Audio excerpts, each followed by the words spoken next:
series, we are taking the summer break to actually go through the fruit of the Spirit. And it's not the fruits of the Spirit, it is the fruit of the Spirit. And so the hope is that through this time, that daily we will grow in our walk, because it is a daily process that we each have. But there's all these different fruit of the Spirit, and many times we go and we look at it, and we're like, well, I'm good at that one, I'm good at that one, and I'll just do these three, and there's other ones I won't even worry about. And yet, what we have found over the last few weeks is that one leads to the other, which leads to the next, and they all tie together. So, we're going to show here real quickly, because to tie this in, we're tying this to our Harvest Festival. We decided about 5 weeks ago to start by planting pumpkins that we're going to give away at our Harvest Festival. So this was week 1. Take a look here. So this was the first week, and before these little things sprouted up, there was actually a little bit of anxiety going on, because we didn't know if something was going to come out of the ground or not. And they did. And so that was week 1. And then week 2 came by, and we started seeing, oh good, this is a plant. And we're like, great, something's coming out of the ground. Now, we still don't know what this is yet. In fact, you're going to see in a few weeks, we still are not 100% sure, and part of it is because of the thing that Brenda just shared with me ahead of time. Week 3, now go back to week 2, if you can for a second here, Jason. Notice that plant. Week 3, what popped up? What starts popping up around it? The weeds, right? And so many times when it comes to the fruit of the Spirit, what we find takes place as we start to work on this with God in our daily walk, and allowing the Holy Spirit to grow through us, and all the relationships, and all the people we meet, and all those other kind of things. But all of a sudden the weeds start popping up, they start coming after us. Here's week 4. That's really starting to look like a plant. Those weeds are really starting to look like weeds, right? Week 5. And here's week 5. I mean, the things are growing all over the place. Now, here's the interesting thing. Right before we started today, Brenda said to me, so did you use the seeds that I gave you to plant for the pumpkins? And I didn't know. I was out of town when they planted, so I don't have any idea. She said, because they're not all pumpkins. There's pumpkins, and there's gourds, and they've got gnarly looking things, all kind of stuff. So we might have a pumpkin gourd harvest festival. We don't know. But it sounds more fun that way, doesn't it? Yes, it does. So there we go. So is this the last week? We're up to so this is week 5 where we're at. This leads us to our prayer that we have had. And Jason, if you put the prayer up here real quick. John Stott was 9 years old when he passed away. When he started his day, he started with this prayer, hoping that through saying this to God to start his day, not at the end of his day, to start his day, that the fruit of the Spirit would grow in his life. So here's what it said. Oh, that's not it. Give the prayer, I'm sorry. Nope.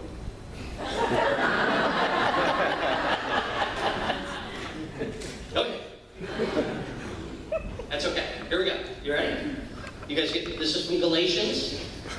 If you forget where Galatians is, you just go past all the Gospels, and then it's go eat pork chops. Galatians, Ephesians, Philippians, and Colossians. Galatians chapter 5.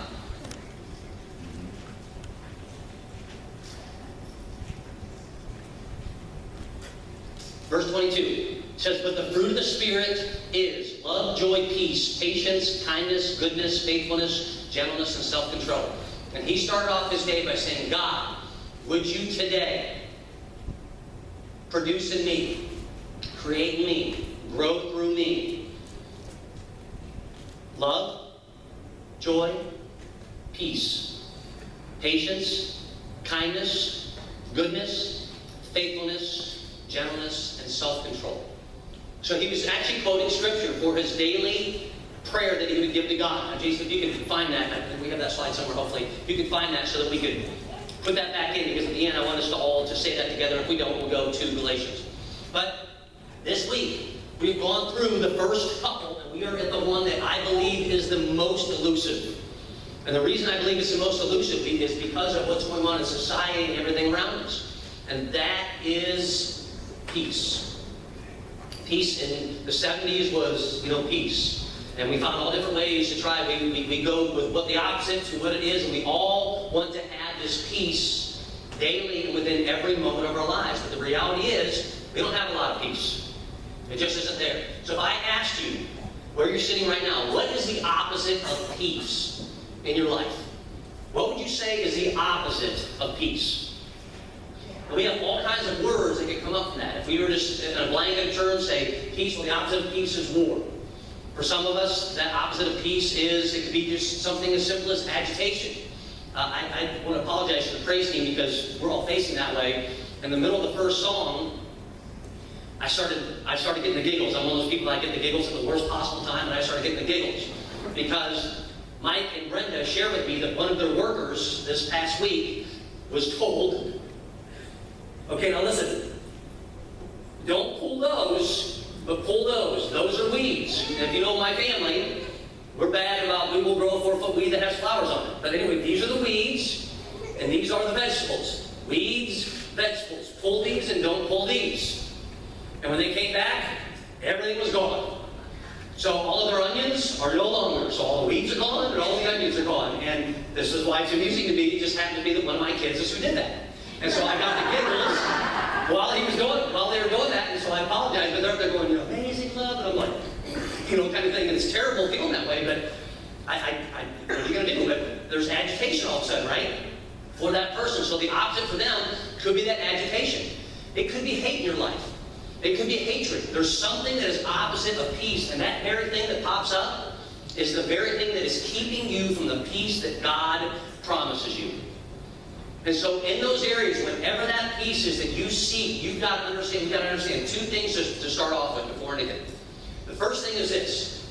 The first thing is that peace is a promise from God. Jason, would you put this verse up? Go ahead.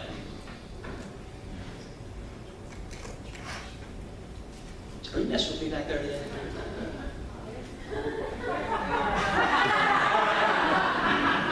You know what? I think we should start off with a prayer. Everyone, here we go. Let's all start with a prayer. See, I'm seeking peace here right now. Let's say this together, right? Holy Spirit, I pray that this day you will fill me with yourself and cause your fruit to ripen in my life. Love, joy, peace, patience, kindness, goodness, faithfulness, gentleness, and self-control. So first thing, go ahead, Jason, go to that first verse.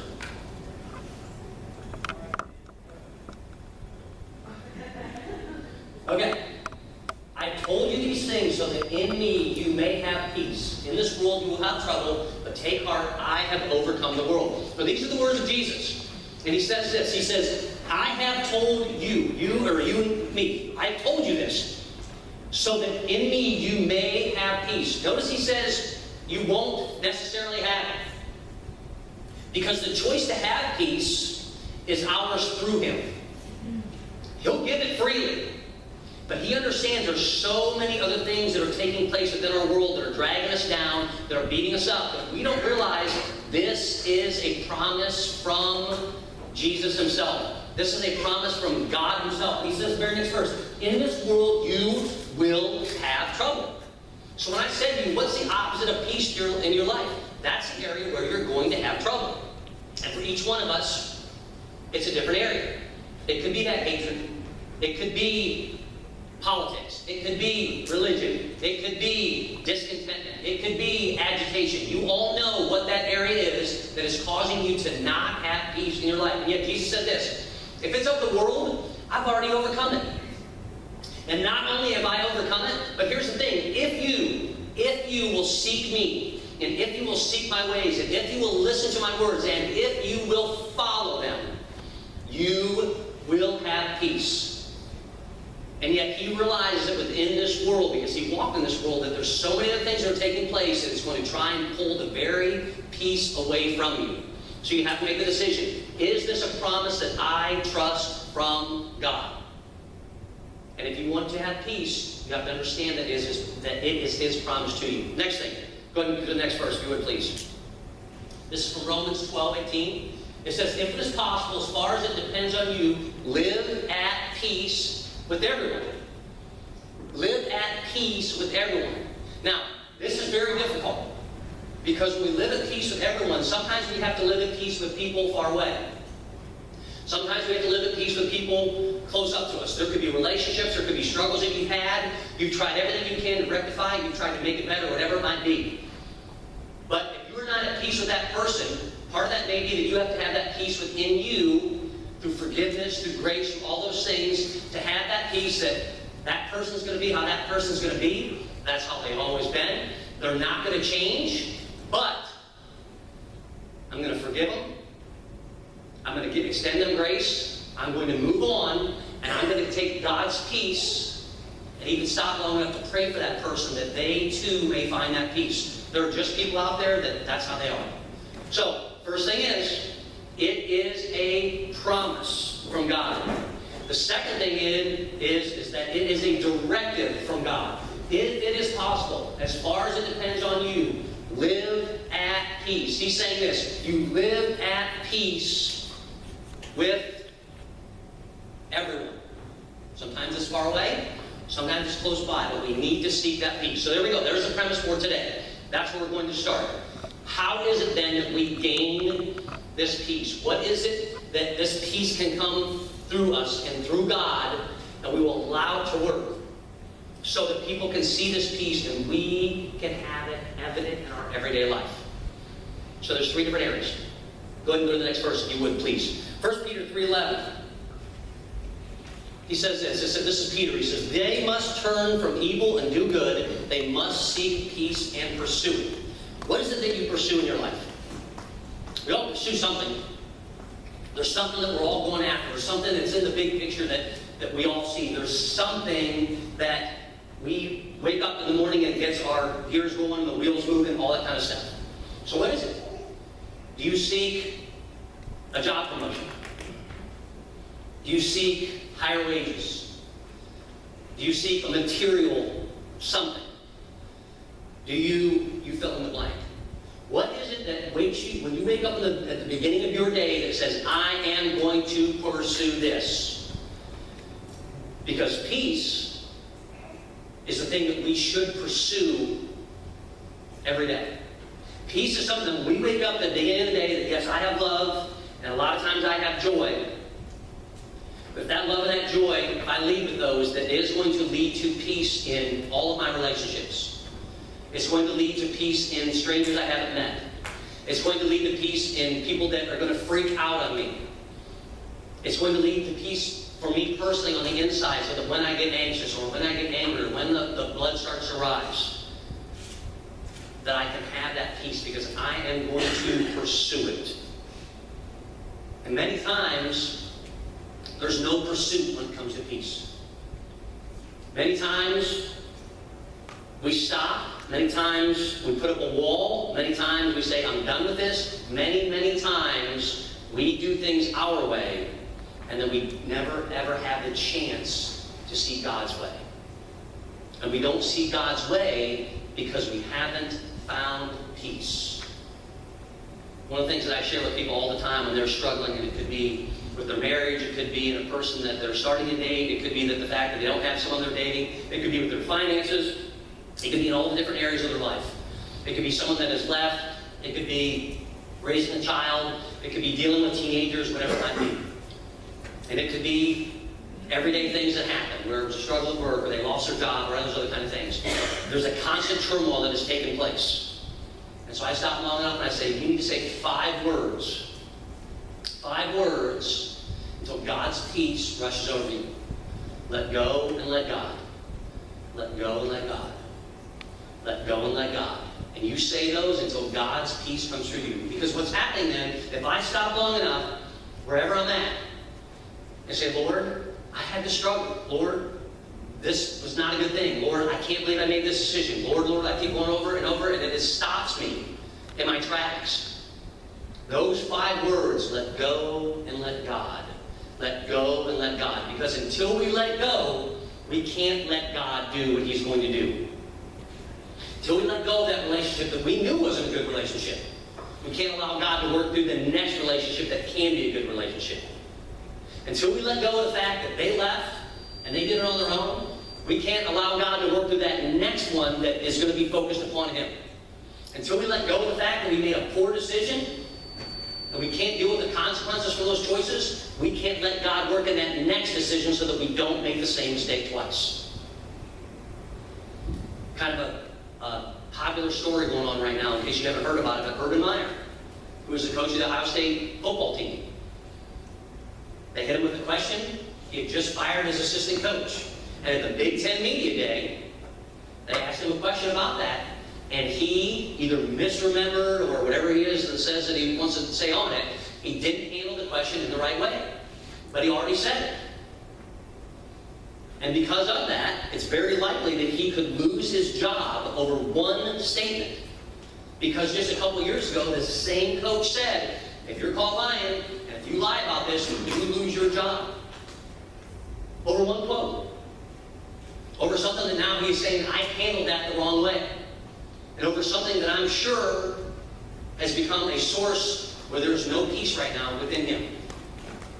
And so peace, when we have that lack of peace, it will eat us up from the inside out. It will tear us up from the inside out. And until we let go and let God, and let go and let God, and let go and let God, until we let go, we can't let God. And because of that, the fruit of the Spirit will not be evident in our lives. Hey, He promised you peace. He's also commanded you to live in it. But you have to make that choice. If you go to the next verse, please, Jason. The mind governed by the flesh is death, but the mind governed by the Spirit is life and peace. See, many times in our mind, we have something set. This is the way it's going to be. This is how it's going to be. That's the direction I'm going to take. I've already made the decision, and we move on. We get the stuff in our mind. But we never take it to our heart and allow God's Spirit to work through us. And if I ask you, in that area that you're troubled when it comes to your peace, is it something that was in your mind? Or is it something that you truly allowed God to work through in your spirit? Because we've made a lot of bad decisions, especially single people, when it comes to the next person that we date, the next person that we hang out with, the friends that we have in our lives, and we can all fill in the blank, the people that should be gone from our past that we hold on to, thinking we can change them and hoping that we can change them. Remember, that peace can be sometimes from far off. Especially if it's taking away from the important relationships that you have with those that God loves and that you love through God. Let go and let God. Let go and let God. Second thing. Peace is something that we have to share with others. You go to this verse. This is Romans chapter 12, verse 18. It says, do not repay evil with evil or insult with insult. Now, this is an easy one, right? I mean, if someone's evil to us, we can't just not be evil and we got to one up them, right? I mean, it can't just be, okay, you did this to me, you stepped on my toe, so I'm going to chop your leg off. That seems fair, right? That's evil with evil. And then we chopped off their leg, and so then they throw it in the fist with the spear, whatever it might be. So we always have to kind of one up, and keep one upping, and keep one upping. Paul said this, do not repay evil with evil or insult with insult. And this is taking place once again within our meeting. Donald Trump decided he wanted to attack LeBron James. And what's LeBron James done? Nothing. He didn't get into an insult war back and forth. Now, he may somewhere down the road, but as of right now, he is doing nothing. So the President of the United States is fighting arguably the most famous athlete in the world right now on Twitter. And they're going back and forth. And the President of the United States is just getting obliterated by every other politician, regardless of party, for every other sports athlete, whatever it might be. Everyone is now coming after him, and LeBron is sitting back and saying nothing. Why? I'm not going to repay evil with evil. I'm not going to repay an insult with an insult. Insults hurt, don't they? Words hurt at times, don't they? Okay, let's go back to when we were 3. Okay? And this is what you were taught. I am rubber. You are glue. Right? I don't really know if we said that right, but it sounded cool. Let's try it again. Ready? I think we all taught it differently, right? I am rubber, you are glue, whatever you say bounces off me and let go and let go, let go and let go, let go and let go. I'm rubber, you're glue, right? Move on. It's a direction of God, it's a promise. He will bring you peace. We do not pay the insult back with insult. He continues, says, on the contrary, so here's the opposite side. Repay evil with blessing. Repay the evil with the blessing. Because to this you were called so that you may inherit a blessing. See, when you pay that back with a blessing, when someone freaks out on you, when someone yells at you, when someone calls you a name and you do nothing about it, when you pay that back, There is a blessing in store for you. This past weekend, one of the things that the Malone baseball team does is they go down to the Hall of Fame, and they have this helping my other son Chandler to do this because they get like hours and they give them a certain amount for their spring trip. So yesterday Nathan is with Chandler's roommate Tommy, who everyone just loves Tommy, and he just is a great kid. And Nathan's like, oh, I get to work with Tommy. He was just loving it. So they're allowing people in, and they have a certain lot that you're allowed to go into that certain people can't. They have to have a parking thing. So this guy pulls in, and he says to Nathan, hey, can I park in this lot? And so Tommy is looking at this guy, and he is saying nothing. And so Nathan says, do you have a pass for this lot? And the guy's like, no. He's like, well, then you're going to have to park over there. And Tommy is still saying nothing. The guy's like, oh, okay. He goes, but it's going to be like $20 or whatever. You have to go and park there. So Tommy goes through, he says, hey, do you know who this is? And Nathan said, I don't really care who it is. If you don't have a parking space, you're not parking this lot. Basically, go to this lot. So the guy drives away, and he goes to this other lot. Well, the guy happened to be Dabo Sweeney, who is the head coach of Clemson, who won the national championship a couple years ago, a wonderful Christian guy, and his coaching staff. Tommy couldn't speak because he is a huge Clemson fan. So he said to Nathan, do you know who that was? And he's like, no, I'm not really sure. He goes, that was the head coach of Clemson. That was Dabo Sweeney and his coaching staff. And Nathan's like, I don't really care. He didn't have a spot to park, so he's going to go park over. So now Dabo gets out, and they come walking back through the lot. And so who's standing there but Nathan and Tommy? Tommy's the huge Clemson fan. And Nathan says, hey, can I get a picture with you? So Dabo Sweeney had a choice to make, right? If I'm Dabo Sweeney, I'm like, you know what? How about you walk down to that parking lot, and let's get a picture down there. When he starts walking that way, I start walking this way. Dabo Sweeney is a wonderful Christian guy. He didn't do that. So they stopped, and they took a picture. Nathan doesn't like Clemson. He's not a Clemson fan. And there's Tommy, who is the Clemson fan, who never thought long enough to say, would you take your picture with me? Boom, they took the picture together. He repaid.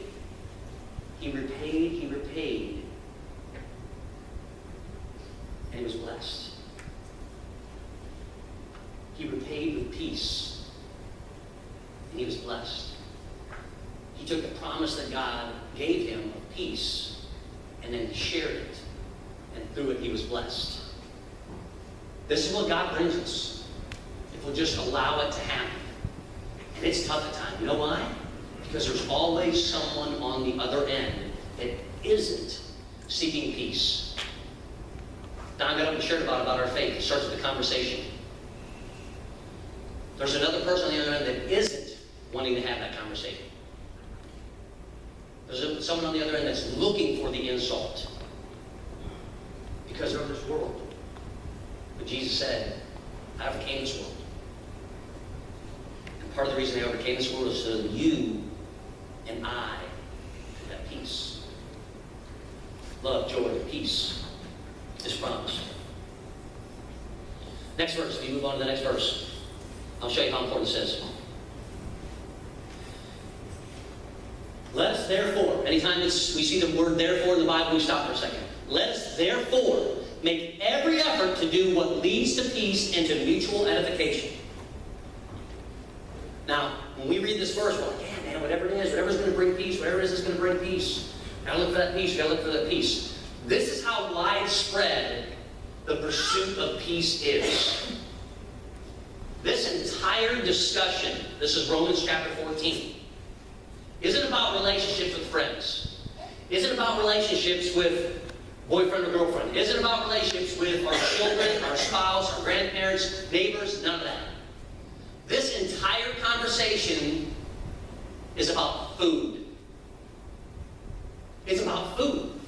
So even in the choices of the food that we eat, because at this time, in this culture, some people ate one kind of food and other people ate a different kind of food, and because of you ate that food, oh my goodness, you're going to hell. And because you chose not to eat that food, oh my goodness, you're going to hell. Everyone's going to hell because of what they choose to eat. Basically, it was what this comes down to. In the New Testament, Old Testament time, evangelicals sitting down for this, they could eat bacon. Can you imagine that? Who loves bacon? Okay? Who doesn't love bacon? There's not one hand raised, right? So if you ever meet someone that doesn't love bacon, you need to pursue peace. You just need to tell them, you're going to hell. I'm just kidding. The pursuit of peace is in every area of our lives. Even when it comes down to literally the food and the choices we make. Last night, and this doesn't happen to me often, I turned to Leanna, we're trying to clean up the house and get stuff all ready for all kinds of different stuff, and I said, I am craving McDonald's. I have no idea why. It's not a craving I don't know if I've ever had in my life, but for right now, I'm craving McDonald's. And so my mindset, I just want a quarter pounder of cheese with no onions and extra pickles. But then when I got to McDonald's, they've got this new fancy sign up, and it put this picture of this new burger they had on there, and I felt for some reason it was calling my name. And so I ordered it. And I got home, and I opened the thing up, and I looked at it, and it looked a lot like the picture, although I think the picture had bacon, and there was not bacon on it. So they're going to hell, right? Okay, good. We're all on the same page. I took a bite of it. Wasn't too bad. By about a third of the way through it, I realized I had made a mistake. I did not stop long enough to let go and let God and to fulfill my craving of just having the quarter pounder. And I chose this burger, and I ate the entire thing. And it sat like a lead balloon. The entire night it sat that way. There are things that we know can fill the craving. And we know the very thing that fills whatever it is that we crave is a God-shaped hole that can fill that. Too many times in this world, in our pursuit and seeking peace and in all those things, we see something else that may look a little bit better, and then partway through we realize, oh my goodness, I am in trouble. It's because we didn't seek God's peace along the way, along the path. And it got shiny, it was before us, and all of a sudden, boom, every single thing changed. Let us therefore make every effort to do what leads to peace and mutual edification. And it's in every single area of our lives, even down to the very food that we eat. Go on to the next verse, if you would please, Jason. Blessed are the peacemakers, for they will be called children of God. Some of you may have, when you grew up, you heard this was blessed are the peacemakers. You can say it either way. I'm not going to argue over which way that you say it. There's a blessing to those that choose to make peace. So this third thing is that it's something that we create whenever it is possible. So at any time, this was Jesus, he's sitting down in the Sermon on the Mount, and he's telling all the people, he said, hey, listen, of all the things, look, this is what you can do. If you choose to be the peacemaker, if that's something that you choose, you will be blessed. Blessed are the peacemakers, for they will be called, and here's your blessing, the children, a child of God. Now, especially in this world right now, we're talking about inequality, and we're talking about race, and we have discussions on politics, and everything is taking place. Children of God, a child of God. Children doesn't have a gender. Children doesn't have a color. Children doesn't have a height. Children doesn't have a weight. And yet in all those different areas, those are things that can cause the agitation and the hate and the hatred in so many different areas.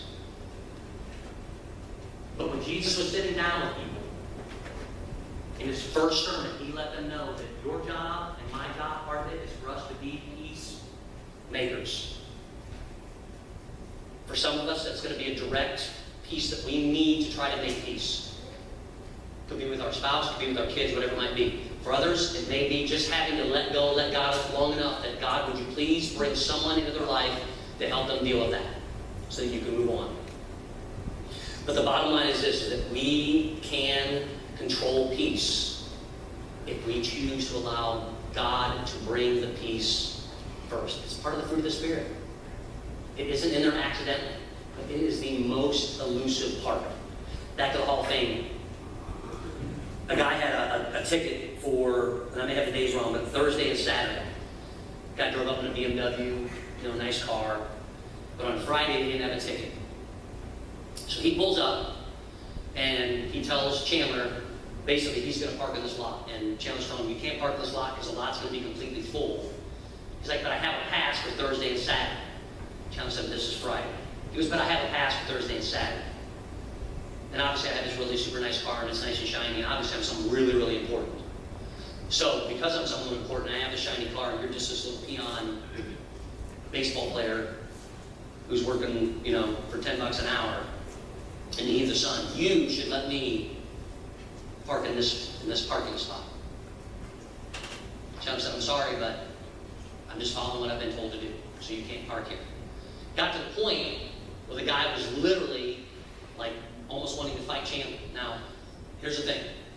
Chandler's not a small guy, and the baseball players aren't small either, but they're hot and they're agitated. So I'm sure 25 to 30 baseball players would have no problem jumping on this guy in his BMW. Probably want to go and steal it and take it off, and who knows where they'd go.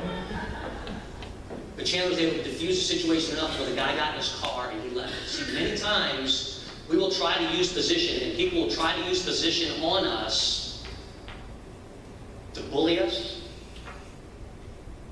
to insult us, to belittle us, to have their way with us, and even when we aren't around, it's going to happen. But if we want to be a child of God, and if we want to bless others, we want to seek that and pursue that peace that He promises us, then we have to live that peace before others. Shortly after this happened, a veteran came up. And when he pulled up in his car, there were no spots available close enough for him to go to the ceremonies. And all of the handicap spots in this lot were taken. And so he asked Chandler, can I park in this lot? And Chandler explained to him, sir, I'm sorry, but if you don't have a pass, you can't park in this lot. And he explained to him, I'm not able to walk. I can only go so far. And this is a thing that he really looks forward to. And so now Chandler has a choice to make. But there's nowhere place close enough for him to park. But to bring peace, he explained to this veteran, if you will park in this lot, you park right there, I'm going to go to one of my teammates who runs a shuttle, and I'm going to send that shuttle down to pick you up, and then he will bring you back to where you can get out and you can walk right in. And he said that serviceman was so thankful that these guys would go out of their way to help him, even though he didn't get his way, and even though he didn't get his parking spot. We handle every situation with love, joy, peace, and we can go all the way through. Patience all the way down to self-control. People will try and steal this from you and take this from you.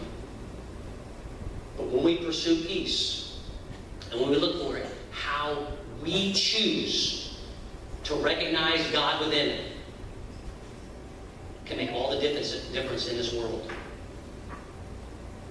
Because we're choosing to act like a child of God. And we're choosing to live daily through the fruit of that Spirit. None of us are going to be perfect. We're going to have struggles. But at the end of the day, if we want to take a hold of that promise, and we want to follow God's guidance, that fruit can be evident in our life when we choose God's way. Last verse, if you would, please, Jason.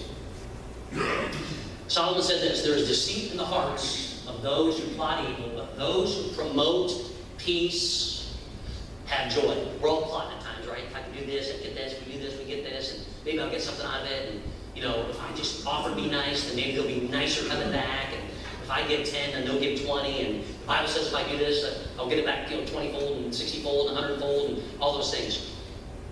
We don't do those things plotting and scheming.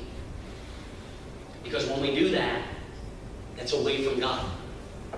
The wisest man that ever lived, right here Solomon says this, deceit is in the hearts of those who plot evil, but those who promote, those who pursue, those who live before others, peace, what do they have? Joy, which is one of the other fruits of the Spirit. Another fruit of the Spirit. See, as we go through each one of these daily, they all start becoming part of the others. Because that is the fruit of God's Spirit. Last verse, Jason. So Peter said this. If you decide that you want to pursue peace, if you decide you want to hold on to this promise, if you want to live this daily, Even though you're going to have struggles at times, you want to be able to come back to it. He says this, they must. You have to turn away from the one that is evil. You have to turn away from the thing that is evil. You have to turn from that person who is insulting, the one who wants to put you down, the one that wants to promote themselves, the one, whatever it might be. You have to hand over what's going on in your insides. You have to give the times when the anger rises, the anxiety, whatever it might be. You need to continue to do this because you must seek peace and pursue it. And when we do this in every area, and when we choose to start our day with it, this is the promise that God gives to you and to me. The most elusive of every one of these, the most elusive part of the fruit of the Spirit. Jason, if you go to that prayer again. And that's why when John Stott, when he passed away at the age of 90, every day he said this. He said, Holy Spirit, I pray. I'm going to talk to you, God. God, I'm having a conversation with you. God, right now, to start my day, I just want to speak with you. I'm your child, and you've made me so many promises. I just want to talk to you. That's what I pray means. I pray that this day, the day that we're living right now, this day, that you will fill me with yourself. And when you fill me with yourself, you will cause your fruit to ripen in my life. Love, joy, and the one we struggle with the most, that is so elusive, peace, patience, kindness, goodness, faithfulness, gentleness, and self-control. He promises it. We pursue it. If you all bow your heads, please, and say a word of prayer. Mike, the team's going to head up to